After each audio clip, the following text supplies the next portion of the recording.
Hello everyone and welcome back to another Canadian Politics Explained video.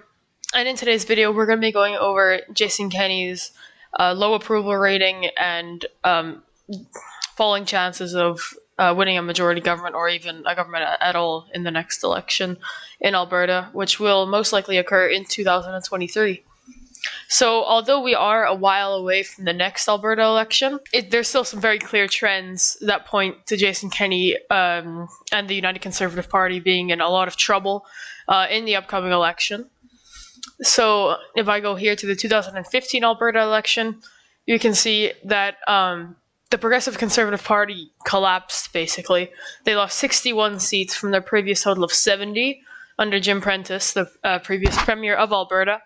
And Rachel Notley was able to capitalize on a lot of this support that bled from the Progressive Conservative Party. And also, the Wildrose Party split the vote with the Progressive Conservative Party a lot throughout a lot of ridings in Alberta in this election. And as you can see, the Wildrose Party did gain a lot of seats, even though they lost about 10% of their popular vote.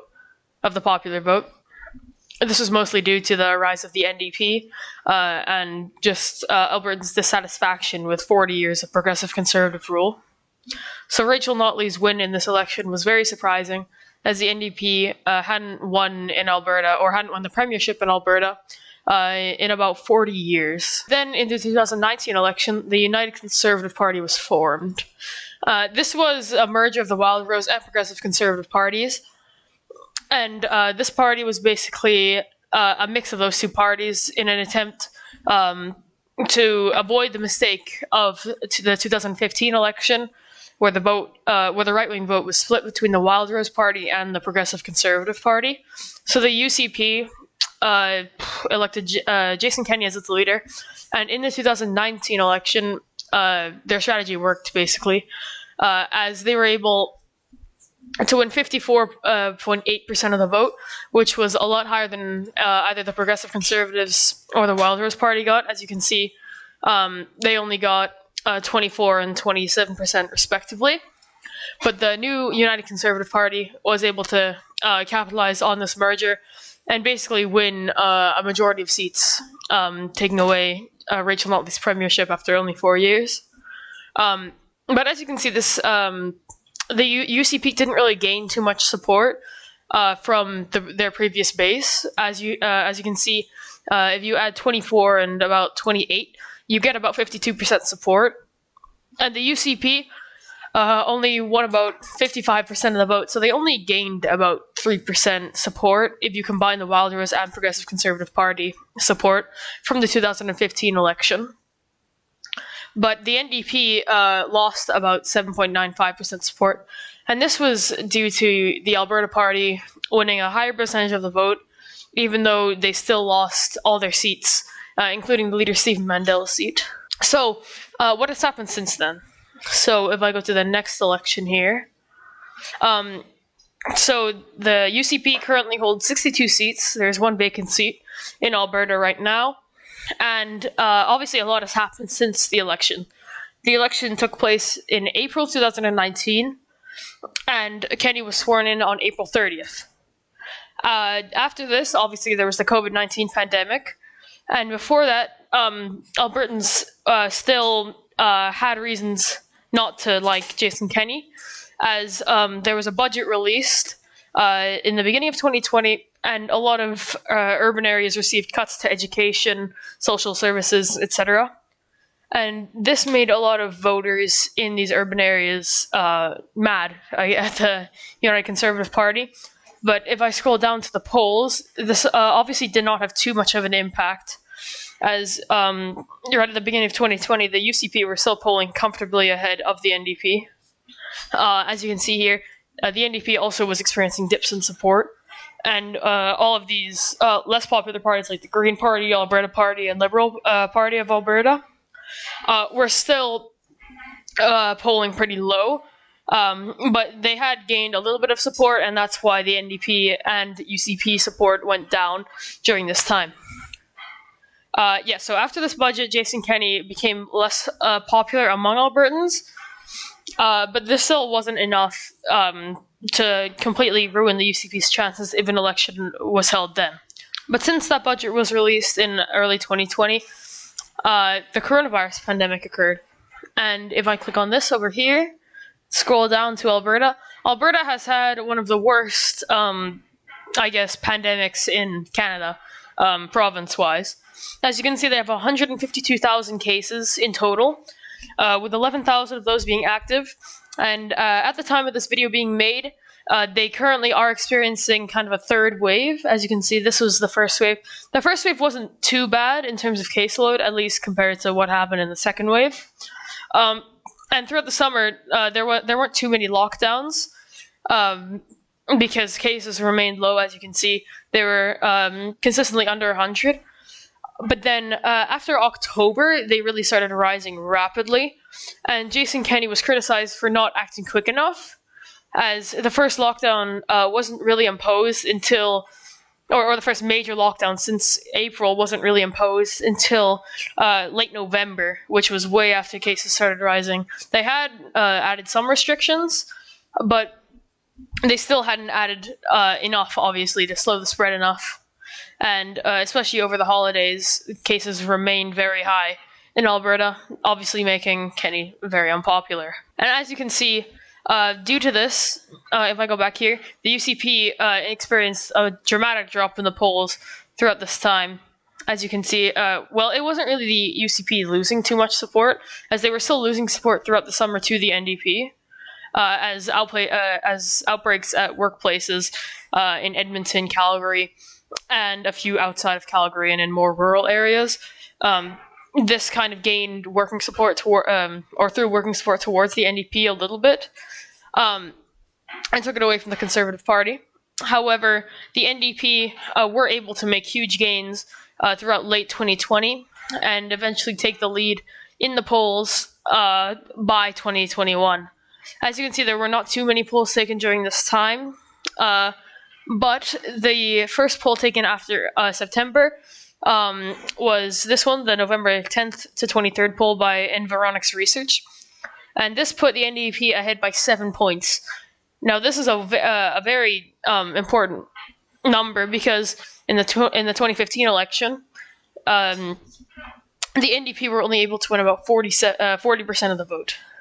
And the Conservative parties combined, both the Wilders and the PC party, they were able to win 52%. Now, this means that the combination of these two Conservative parties expected to be very strong, and indeed it was very strong at first. It's crumbling now because of Jason Kenney's poor decisions recently in the eyes of Albertans. That's obviously up for debate depending on who you are and where you lean on the political spectrum. But overall, it seems like Albertans are dissatisfied with Jason Kenney.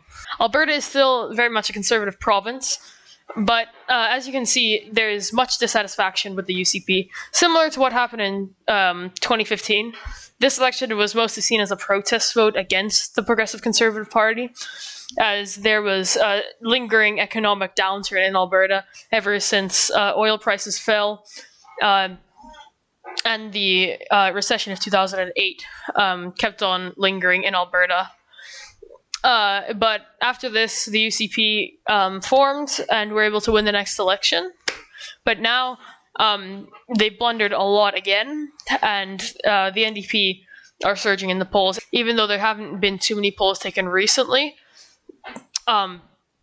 it's still clear that as of the end of March, the NDP are surging in the polls, and this poll has them 21 points ahead, which is historic. It has not been this wide for a very long time. And as you can see, the UCP won by 22.2% in the last election, popular vote wise. But here, the NDP basically flipped that. So they've swung it around 40% in their favor, which is huge for the NDP. A recent blunder by Jason Kenney that will likely mean that, at least in the short term, they will not be able to recuperate the support. Don't get me wrong, they could easily swing back some of these voters from the NDP as the 2023 election nears. There was a new curriculum recently released in Alberta, and it was found to have copy and pasted lines from Wikipedia.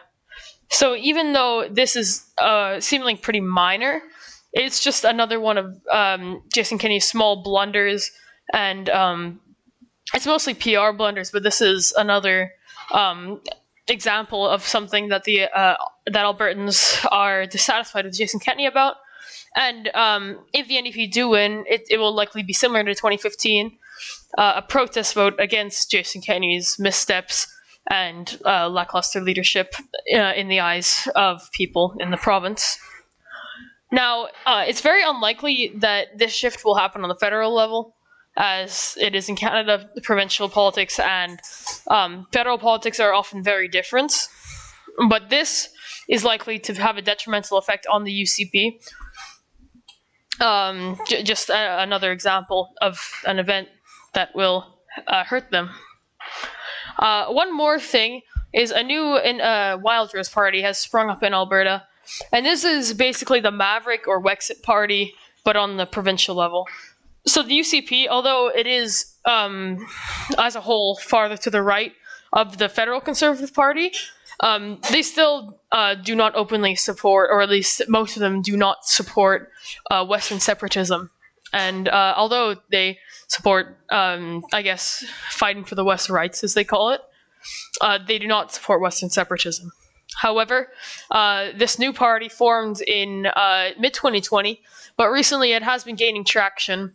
And as you can see by this article here, the Wildrose Party sprung up. It's not the old Wildrose Party.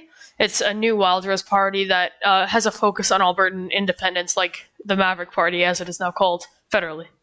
And this is seen as being to the right of Kenney's UCP, although it is similarly to the Green Party, a more one-issue party, because obviously their main focus is Western separatism, as it literally has independence in its name.